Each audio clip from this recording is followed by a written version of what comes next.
ہے اور پھر بھی وہ اللہ کی طرف متوجہ نہ ہو تو یہ بہت بڑی بدبختی کی بات ہے۔ اللہ تعالیٰ نے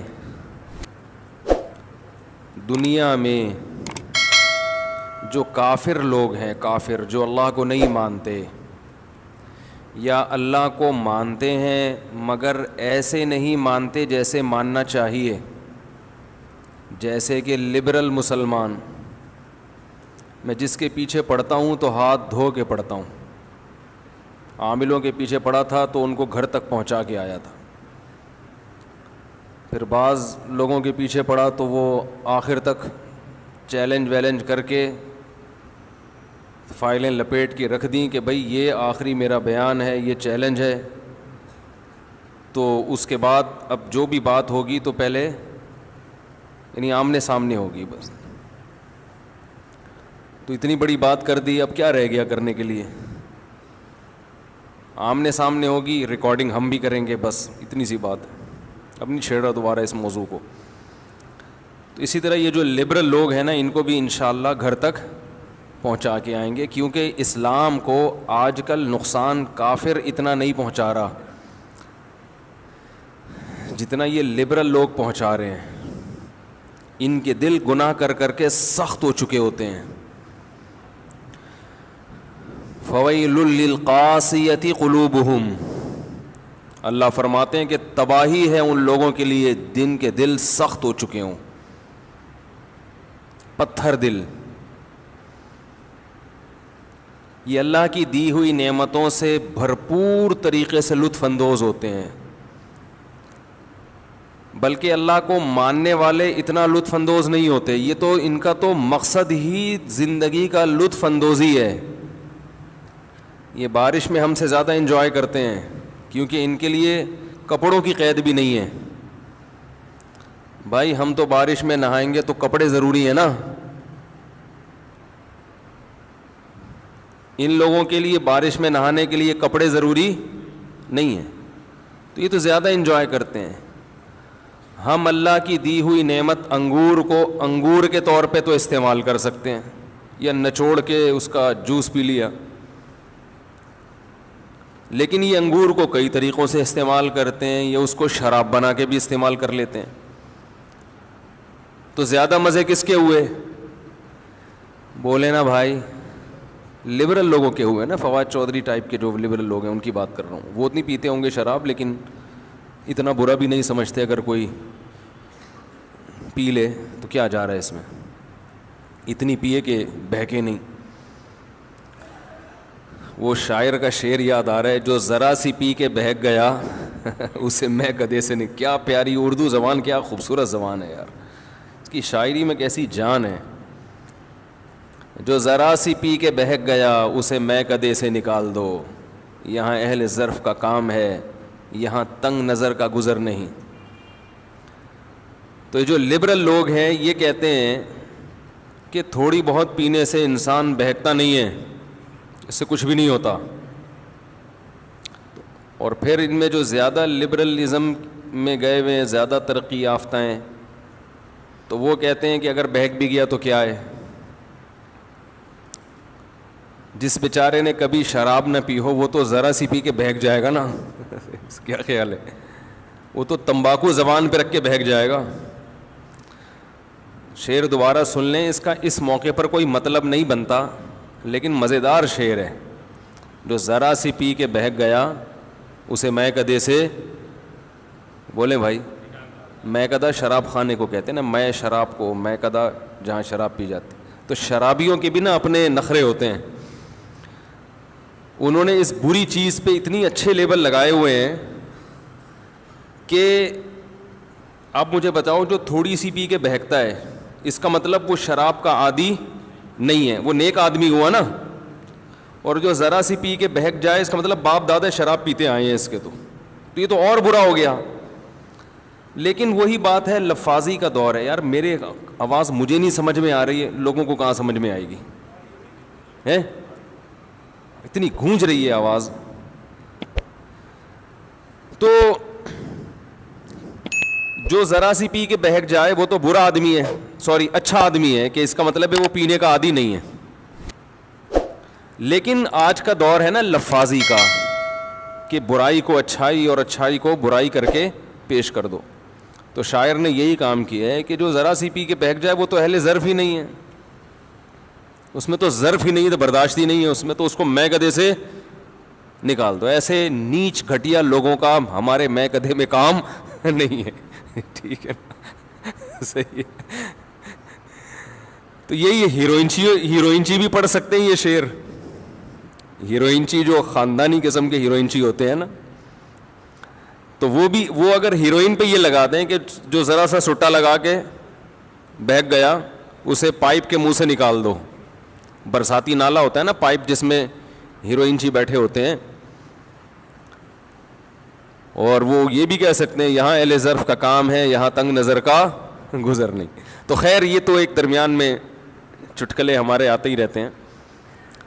تو میں یہ عرض کر رہا تھا کہ جو لبرل لوگ ہیں وہ اللہ کی نعمتوں کو زیادہ انجوائے کرتے ہیں, کیونکہ وہ تو حلال اور حرام کا فرق بھی نہیں کرتے نا. ان کے لیے خواہش پوری کرنے کے لیے نکاح کا ہونا ضروری نہیں ہے, حلال اور حرام کا فرق وہ نہیں رکھتے. لیکن قرآن میں اللہ کیا فرماتے ہیں, فَوَيْلٌ لِّلْقَاسِيَةِ قُلُوبُهُمْ, تباہی ہے ان لوگوں کے لیے جن کے دل سخت ہو چکے ہیں.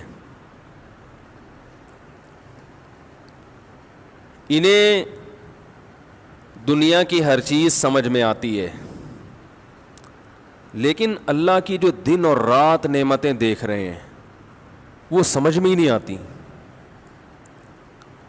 بارش جب برستی ہے تو کیسی اللہ کی رحمت کہ اللہ انسانوں کو زندہ رکھنے کا انتظام کر رہا ہے.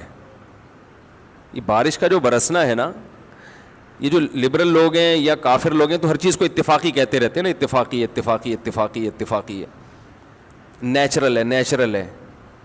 ارے بھائی کیا نیچر نے خود اپنے آپ کو بنا لیا ہے؟ نیچر میں اتنی عقل ہے کہ کس وقت کیا ہونا چاہیے اور وہ اسی حساب سے ہوتی چلی جا رہی ہے.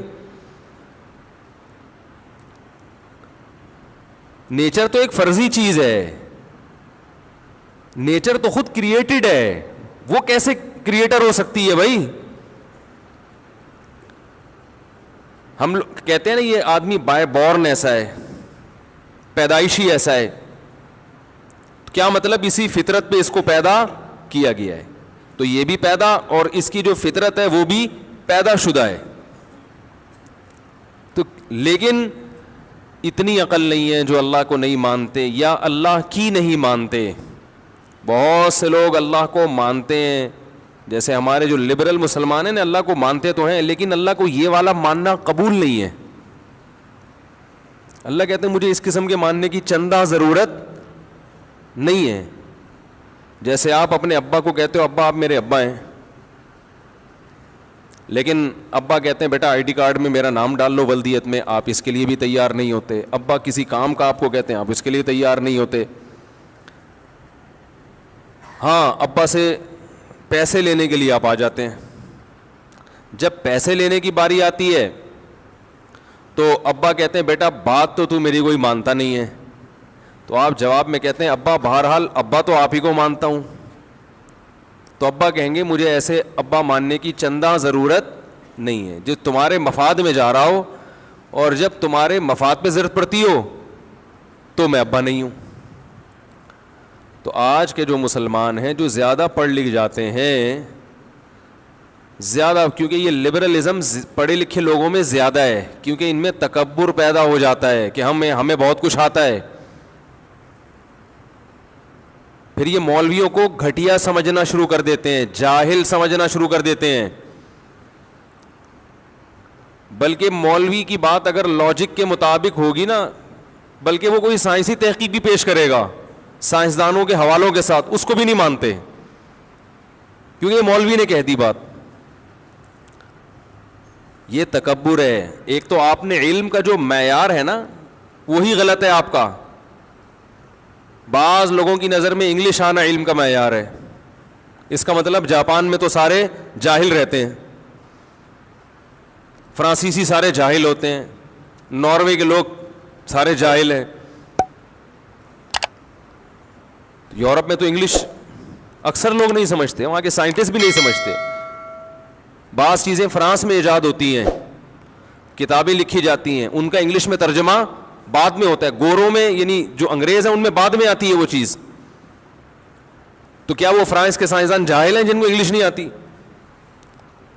تو یہ ہمارے دماغوں پہ انگلش آنا بہت اچھی بات ہے, بین الاقوامی زبان ہے, جتنی زیادہ زبانیں آئیں اتنا اچھا ہے, اور ان میں انگلش تو سر فہرست ہے.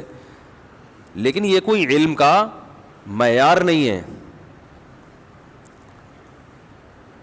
ایک مسلط کر لی ایک چیز اپنے اوپر, لاجک کی بات اردو میں ہوگی, علم کی بات اردو میں ہوگی تو وہ بھی اسی طرح قابل احترام ہے جیسے پنجابی میں ہو تو بھی قابل احترام. اگر کوئی آپ کو پنجابی میں حدیث سنائے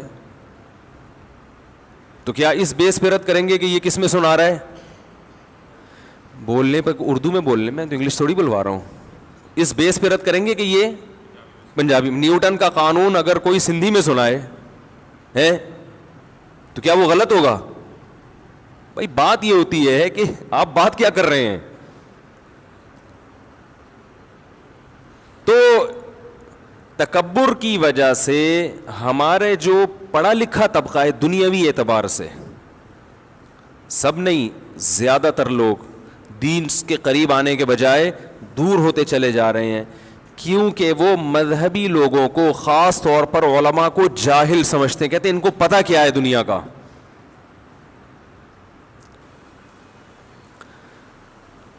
تو جب بھی اللہ کی کسی نعمت کو دیکھا کرو میرے بھائی, اللہ سے یہ دعا مانگا کرو, اے اللہ اس نعمت کے شکر کی توفیق دے دے, اس نعمت کے شکر کی توفیق دے دے. اور شکر کیا ہے نعمت کا؟ اللہ کی نافرمانی کے تصور سے بھی شرم آنے لگے. ہمارے حضرت فرمایا کرتے تھے کہ جب تک دل ایسا نہ بن جائے کہ گناہ کے تصور سے شرم آنا شروع ہو جائے, اس وقت تک وہ دل نہیں ہے. وہ صرف باڈی کے لحاظ سے دل ہے, وہ تو گدھے میں بھی ہوتا ہے.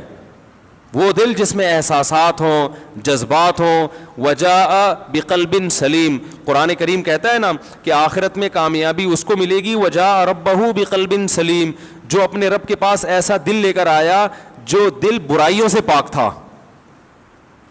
تو پتہ ہی چلا بھائی, ایک تو دل کولیسٹرول سے پاک کرنا جتنا ضروری ہے, برائیوں سے پاک کرنا اس سے بھی زیادہ ضروری ہے. اور یہ دل کی برائی ہے کیا؟ دل میں دنیا کی محبت پیدا ہو جائے, اللہ کی نعمتیں دیکھ کر بھی اللہ سے محبت نہ پیدا ہو, جذبات مر جائیں, احساس مر جائے.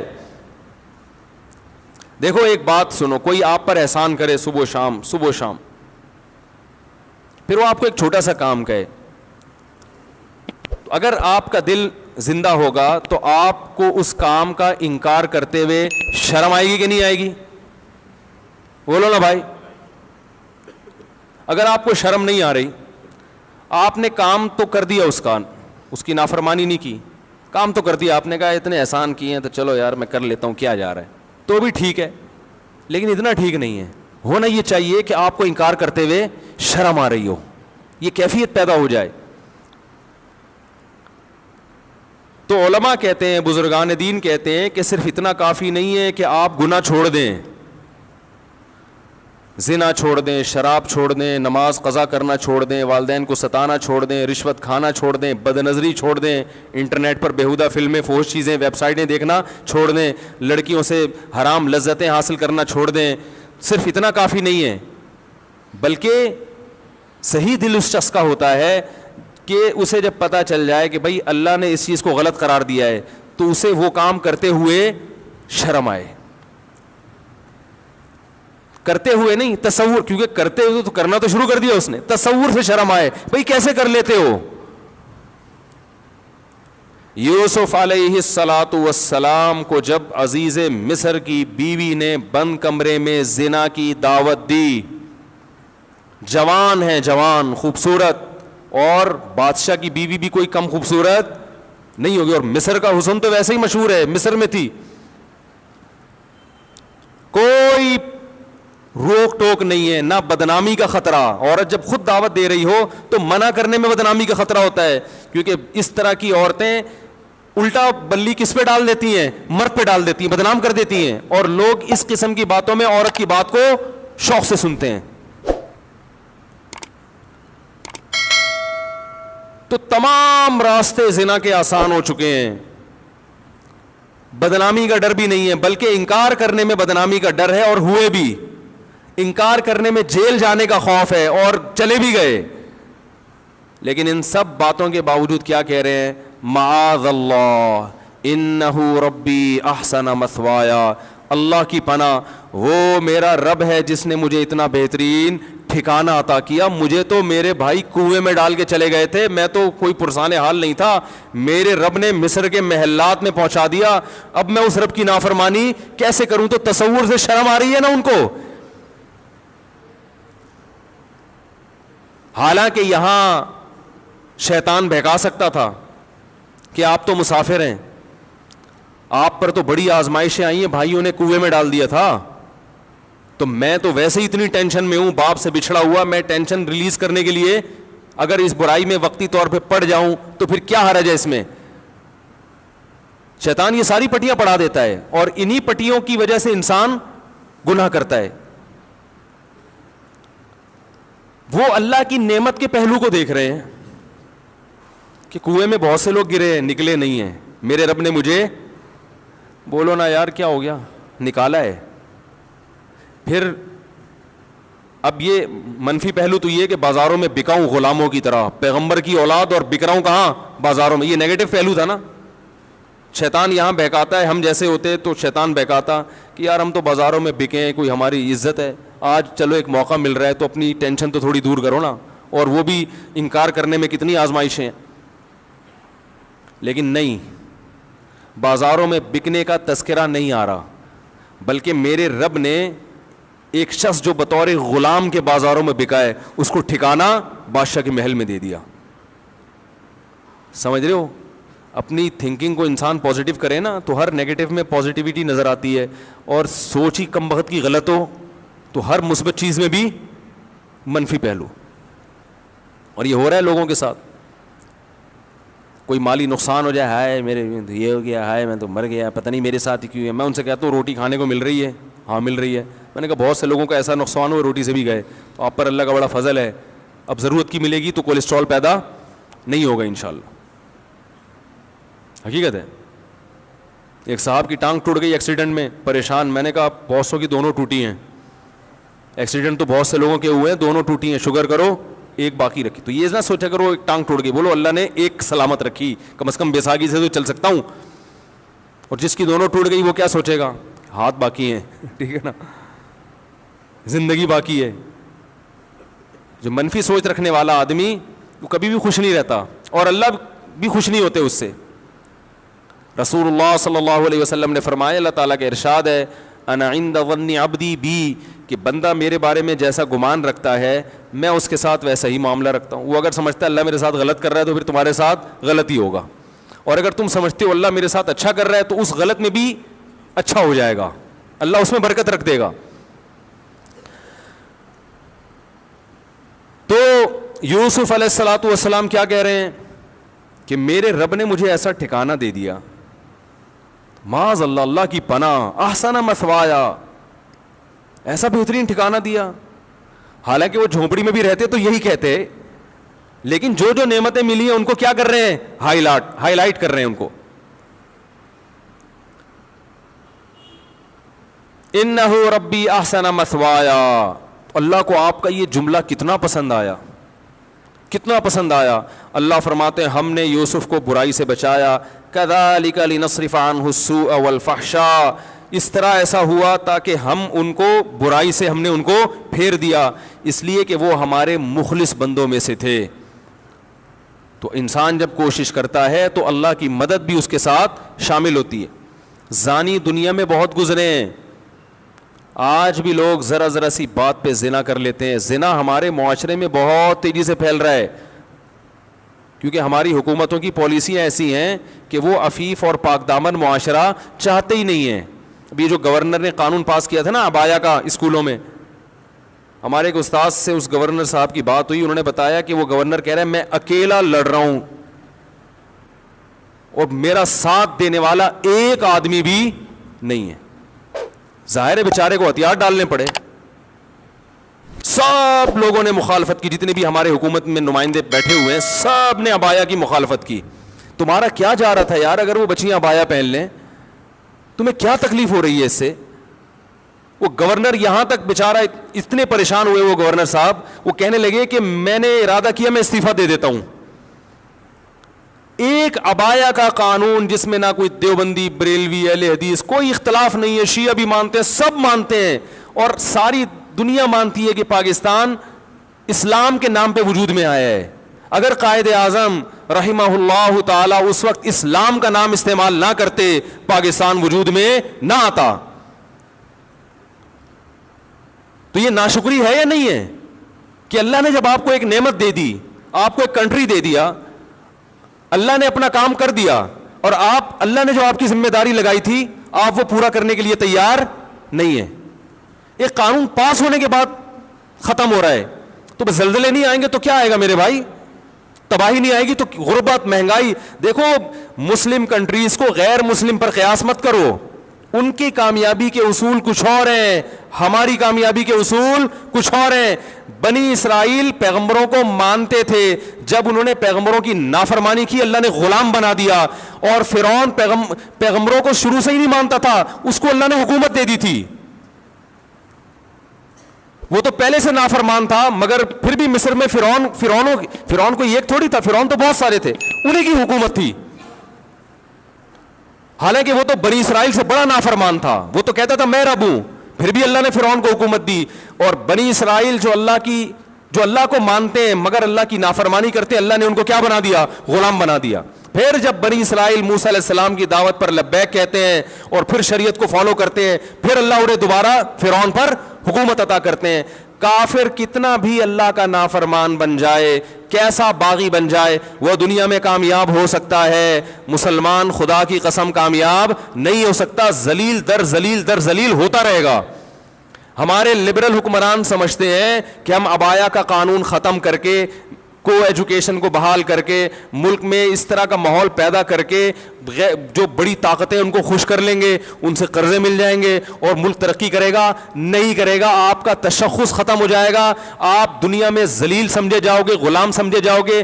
دنیا کہے گی نہ یہ ادھر کے ہیں اور نہ ادھر کے. دیکھو مسلمان کتنا مرضی بے حیا ہو جائے, وہ اس میں کافروں کا مقابلہ نہیں کر سکتا. لوگ مجھ سے میرے تو ہر قسم کے طبقے کے ساتھ بیٹھنا ہوتا ہے نا, اکثر لوگ مجھے کہتے ہیں, ہمارے جو دوست احباب ہیں نا, کہتے ہیں یار یہ پاکستان فلمیں بناتا ہے, ویسی بنتی نہیں ہے. ہمارے ایک سنگر سے کچھ دن پہلے ملاقات ہوئی, غریب, تو میں نے کسی دوست سے پوچھا, میں نے کہا یہ تو سنگر ہے بھائی, اس کو تو پیسہ ہونا چاہیے. انہوں نے کہا پاکستان کے سنگروں کے پاس پیسہ, بولو بھائی, نہیں ہوتا. یہ اس طرح سے ناچ ہی نہیں سکتے جیسے ہندو ناچتے ہیں, یہ اس طرح کی فلمیں بنا ہی نہیں سکتے جیسی. تو میں نے کہا بھائی وہ بے حیائی کی وجہ سے اگر ان کو ترقی ہو رہی ہے تو یہ بھی کہہ رہی ہے یہ وہ اس اسٹائل میں بے حیائی بھی نہیں پھیلا سکتے, پکڑے جاتے ہیں. تو میں نے کہا دیکھو یہ اس کی علامت ہے کہ مسلمان ہے نا, وہ کتنا بھی ان جیسا بننے کی کوشش کرے گا وہ بنتا نہیں ہے, ان جیسا ناچ ہی نہیں سکتا, کیونکہ ناچنا کوئی پسندیدہ کام تھوڑی ہے. بتاؤ کوئی صدر یا وزیر اعظم اگر ناچے اچھا لگے گا؟ پتہ چلا ناچنا انسانی وقار کے خلاف ہے. تو جو چیز وقار کے خلاف ہے اس میں کافر ہم سے زیادہ اچھا ہے. ان کے یہاں مائیکل جیکسن بھی پیدا ہوگا, ان کے یہاں اس جیسے ڈانسر پیدا ہوں گے, ہمارے یہاں بڑے مشکل ہیں, کیونکہ وہ اس طرح ہو تھوڑا سا ایک غیرت کا رہے گا نا, وہ تو وہ وہاں تک نہیں پہنچ سکتے بھائی. آپ ان چیزوں میں بہت مشکل ہے سمجھانا. آپ جتنی بھی کوشش کر لو تو چھوڑ دو ان کو, بولو یہ ناچنا گانا آپ میراثی ڈھولکی آپ اچھے ہو, آپ ڈیفنس کی لائن میں محنت کرو, آپ ایجوکیشن پہ محنت کرو. ہم نہیں ہو سکتے ویسے. تو اللہ نے ایک حدود رکھی ہے نا, ایک پردہ رکھا ہوا ہے. دیکھو اسلامی ملکوں میں بھی بہت ساری ملکوں میں بے حیائی پھیلی ہے, لیکن پھر بھی وہ یورپ کا مقابلہ نہیں کر سکے. ترکی بڑا لبرل کنٹری ہے, اور ایک تقریباً 100 سال سے لبرل بنانے کی ان کے حکمرانوں نے پوری ایڑی چوٹی کا زور لگا دیا کہ ترکی کی گورنمنٹ کو, ترکی کی جو حکومت ہے یا ترکی کی جو کنٹری ہے اس کو بالکل یورپ جیسا بنا دو, مگر اب بھی یورپ جیسا نہیں بنا سکے, کیونکہ وہ کلمہ گو مسلمان ہے, اسلام کے اثرات ہیں ان کی نسلوں میں. بہت بے حیائی پھیلی ترکی میں, مگر پھر بھی یورپ جیسے نہیں بن سکے. ایک لاشعوری طور پر نا ان میں حیا ٹرانسفر ہوئی ہے. تو آپ میرے بھائی جس ترقی میں ان کا مقابلہ کرنا چاہتے ہو, جس قسم کی ترقی میں جو لبرلزم والی ترقی ہے, آپ ان کے برابر نہیں پہنچ سکتے. وہ اپنے ملکوں میں ان کو یہ چیزیں آپ سے زیادہ اچھی نظر آتی ہیں, آپ ان جیسے نائٹ کلب نہیں بنا سکتے. تو آپ حیا کو فروغ دو تاکہ وہ کمپیئر کریں کہ یار ہمارے معاشرے میں دیکھو اور ان کے معاشرے میں دیکھو, ہمارے اسکول کی بچیوں کو دیکھو کیسی بے شرم ہوتی ہے, اور مسلمان ملکوں کے اسکول کی بچیوں کو دیکھو اسکارف لے کے بیٹھی ہوئی ہیں. اس طرح سے تو شاید آپ کا کوئی تشخص برقرار ہو جائے اور آپ کو کچھ لوگ ان میں سلوٹ کرنا شروع کر دیں, ورنہ آپ نہ ادھر کے رہو گے اور نہ ادھر کے رہو گے. وہ کہتے ہیں نا کوا چلا ہنس کی چال اپنی بھی بھول گیا. تو چھوڑ دو اس چیز میں, آپ کو عزت نہیں ملے گی. عرب کنٹریز کا بھی یہی حال ہے, بے حیائی کو پھیلا دیا تو کیا ان عربوں کی عزت ہو رہی ہے دنیا میں؟ مجھے یاد ہے ہم بچپن میں کتابیں پڑھا کرتے تھے, کوئی گورا عرب کنٹری میں وزٹ کر کے آتا جہاں اسلام نافذ ہے, خوش ہو کے جاتا. میں نے ایک بچپن میں ایک واقعہ پڑھا تھا کہ عرب جو میاں بیوی تھے نا, وہ سعودی عرب گئے, انہوں نے اسلام قبول کر لیا, بہت پرانی بات ہے. پھر جب وہ اپنے ملک میں گئے تو انہوں نے کتاب لکھی, اپنا واقعہ لکھا, کمپیئر کیا کہ کیسے حیا کے نظام سے نکل کر ہم بے حیائی میں آ رہے ہیں, اور وہاں کتنا اچھا فیل کرتے تھے. بھائی بے حیائی ایسی چیز ہے, ایک وقت تک اچھی لگتی ہے, اس کے بعد انسان کو یہ اچھی نہیں لگتی. حیا اچھی لگتی ہے انسان کو. آپ اپنے ملکوں میں اگر بے حیائی پھیلاؤ, یہ پرانے سعودی عرب کی بات کر رہا ہوں, اب بھی بہت ملکوں سے بہت بہتر ہے, لیکن جا اسی ٹریک کی طرف رہا ہے جہاں ساری دنیا جا رہی ہے. تو وہ ان چیزوں سے آپ سے متاثر نہیں ہوں گے, ہمارے ملکوں میں یہ تم سے زیادہ ہیں, تم کہاں تک پہنچو گے.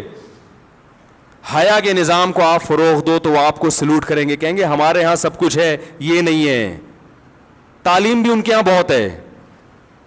تو آپ نے ایک چیز آپ کا ترہ امتیاز تھی, ایک چیز آپ کے لیے قابل فخر تھی. دیکھو ایک آدمی کی بیوی مکمل پردہ کرتی ہو یا پردہ بالکل نہ کرتی ہو, تو اگر بالکل بھی پردہ نہیں کرتی, بالکل گوروں کی طرح رہتی ہے, تو بہت سی ماڈرن عورتیں اس کو لائک کریں گی, ماشاءاللہ براڈ مائنڈڈ ہے. دیندار عورتیں پسند نہیں کریں گی. ایسا ہی ہوگا نا. اور ایک خاتون بہت زبردست پردہ کرتی ہے, تو ماڈرن عورتیں ممکن ہے کچھ اعتراض کریں, لیکن دیندار خواتین اس کو لائک کریں گی. لیکن جو بیچ کی خاتون ہے اسے نہ پردے والی پسند کریں گی اور نہ, بولو بھائی, ماڈرن عورتیں.